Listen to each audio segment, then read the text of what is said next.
25 Februari 2022. Perjuangan pendewasaan.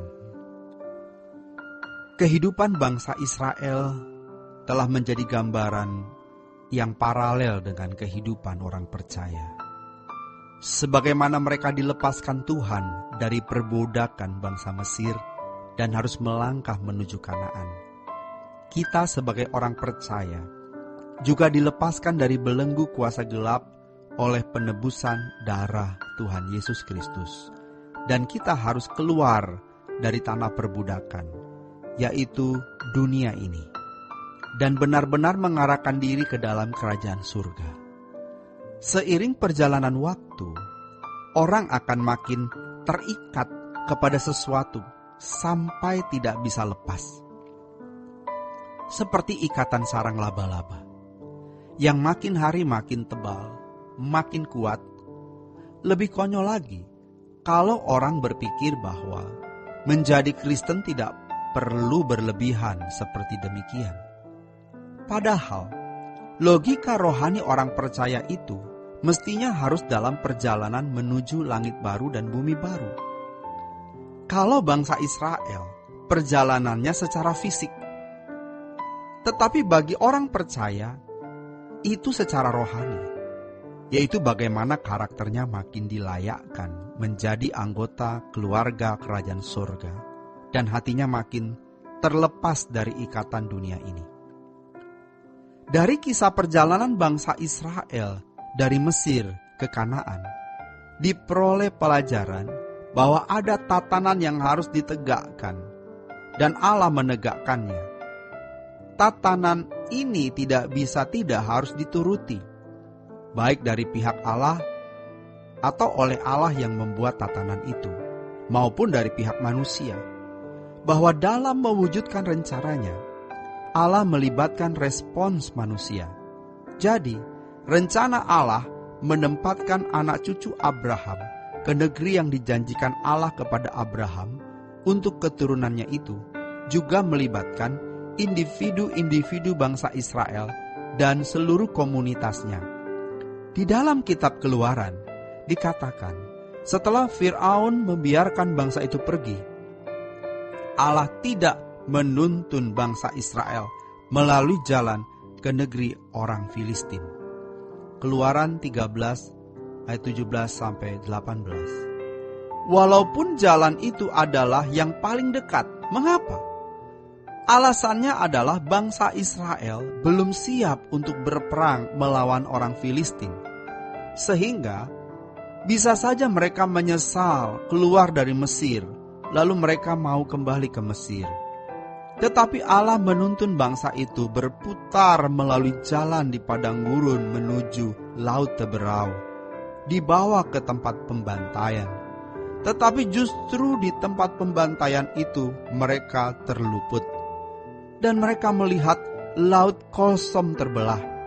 Allah mau menunjukkan bahwa Dialah satu-satunya Allah yang benar dan berkuasa. Dalam kebesaran dan kuasanya, Allah bisa saja membuat orang Israel dengan mudah melewati musuh di sepanjang perjalanan, sehingga bangsa Israel secara mudah dapat menduduki negeri Kanaan atau tanah perjanjian. Dan bangsa Israel tidak perlu memiliki respon sama sekali. Tetapi ternyata Allah tidak bertindak demikian. Allah menuntun bangsa Israel memberikan respon, sehingga ada dua pihak yang bekerja sama guna mewujudkan rencana Allah. Itu tatanannya. Di dalam mewujudkan rencananya, Allah menghendaki keterlibatan umat manusia. Jadi, kalau sampai sebagian bangsa Israel tidak sampai ke Kanaan, hal tersebut bukan kesalahan Tuhan. Bukan karena Tuhan tidak sanggup, melainkan karena orang Israel tidak memberikan respons yang memadai atau respons yang benar. Satu hal yang paling menyesatkan hidup orang percaya, di antara hal-hal yang paling menyesatkan dalam lingkungan gereja atau lingkungan masyarakat Kristen adalah ketika diajarkan secara langsung atau secara tidak langsung bahwa menjadi Kristen tidak perlu perjuangan berat. Makanya kita dapat melihat banyak orang Kristen tidak memiliki perjuangan berat. Perjuangannya diarahkan untuk masalah uang, masalah kesehatan, masalah jodoh, masalah karir, dan lain-lain. Bukan berarti kita tidak perlu bekerja keras. Sebagai orang yang bertanggung jawab, kita harus bekerja keras. Tetapi jangan sampai kita mengarahkan fokus kita kepada banyak hal, sehingga kita tidak melakukan atau tidak menyelenggarakan perlombaan yang diwajibkan bagi kita, yaitu perjuangan dalam perjalanan pendewasaan karakter. Inilah yang melumpuhkan hidup kekristenan, yaitu ketika dikesankan kekristenan tidak perlu ada perjuangan. Mengapa ada perjuangan dalam kehidupan orang Kristen? Karena ada rencana Allah. Yang pertama, orang Kristen harus bertumbuh. Yang kedua, ada kuasa kegelapan yang pasti akan menghalangi laju perkembangan pertumbuhan kedewasaan rohani orang percaya. Orang Kristen harus mengalami perjuangan pendewasaan agar siap mewarisi kerajaan surga.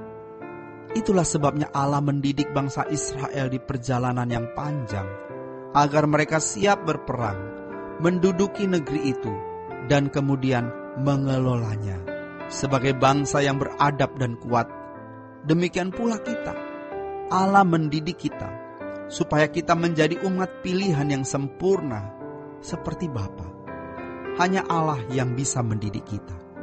Makanya setiap hari kita harus terus bertumbuh dan berubah. Fokus kita itu harus bagaimana kita berubah. Jadi pelajaran yang sangat penting dan sangat mahal bagi kita adalah bahwa terwujudnya maksud keselamatan diberikan oleh Allah kepada kita, menuntut masing-masing individu untuk berjuang. Inilah yang dimaksud oleh firman Tuhan sebagai mengerjakan keselamatan dengan takut dan gentar. Filipi 2 ayat 12-13. Iblis musuh kita seperti singa berjalan keliling, siap menerkam siapa saja yang dapat diterkamnya. Maka kita harus berhati-hati. Iblis terus bermanuver tanpa henti.